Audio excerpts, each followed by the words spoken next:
5 ans après nous avoir gratifié de l'excellent L'Empereur de Paris, avec Vincent Cassel en tête d'affiche, Jean-François Richer est de retour cette fois-ci avec un casting digne d'Hollywood pour son dernier film, j'ai nommé Mayday. Un film d'action pur et dur qui reprend le classique du thriller avec à son bord Luke Cage, alias Mike Colter, et le génial Gerard Butler. Mais alors, est-ce que c'est suffisant pour vous donner envie d'aller le voir au cinéma? Et surtout, est-ce que c'est à la hauteur des plus grands films de Richer aux côtés des Mesrine? Eh bien ça, c'est ce que je vous propose de découvrir aujourd'hui dans cette critique.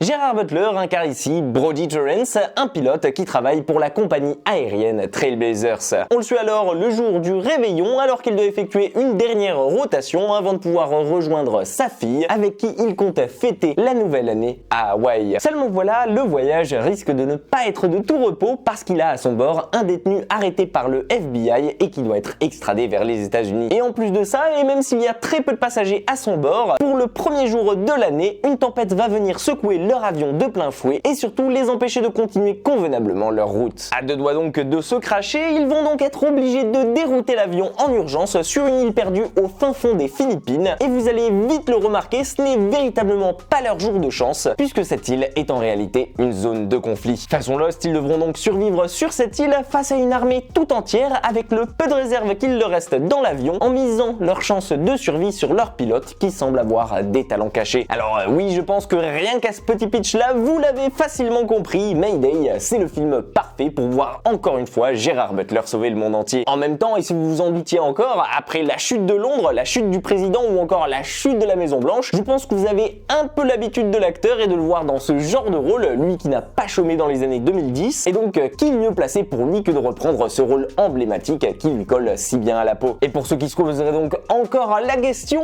oui, Mayday, c'est un pur thriller rempli d'action, bien bourrin comme on les aime. Un film qui va à 200 à l'heure sans jamais véritablement s'arrêter avec de l'action en pagaille, une très belle bande sonore pour l'accompagner, mais aussi et surtout un côté survie sur une île déserte comme on les aime, digne de 6 jours et 7 nuits avec Harrison Ford. Ce qui fait que vous l'imaginez bien, tout ça mis ensemble fait qu'on passe un très bon moment sans même voir le temps passer. Alors bien entendu, si vous n'avez pas vu ou vous n'êtes pas fan de ce que fait l'acteur en général, bah il y a peu de chances pour vous que ça change la donne aujourd'hui. Parce que là, clairement, on est là pour voir Gerard Butler botter le cul de tout le monde et surtout s'imposer en héros dans une pure ambiance de survie. Et de ce côté-là, je peux vous dire que vous en aurez largement pour votre argent. Alors, c'est sûr que si vous cherchez un scénario original, ben c'est pas vraiment le cas ici. Puisque des films de survie et dans ce style, on en a vu pas mal à l'appel ces dernières années. Mais bon, au moins, c'est pas un film prise de tête et c'est surtout un bon petit film popcorn qu'on peut aller voir en étant quasi sûr de passer un bon moment sans trop se mouiller sur son choix. Et si j'avais peut-être juste quelques petites réserves à vous émettre le concernant, ce serait sans doute sur ses effets spéciaux qui sont clairement pas les meilleurs ici. Je pense notamment au passage dans l'avion et dans la tempête. Mais heureusement, comme vous le verrez, c'est juste au début pour l'introduction et clairement 80% du temps l'action se déroule bel et bien sur Terre. Sinon, honnêtement,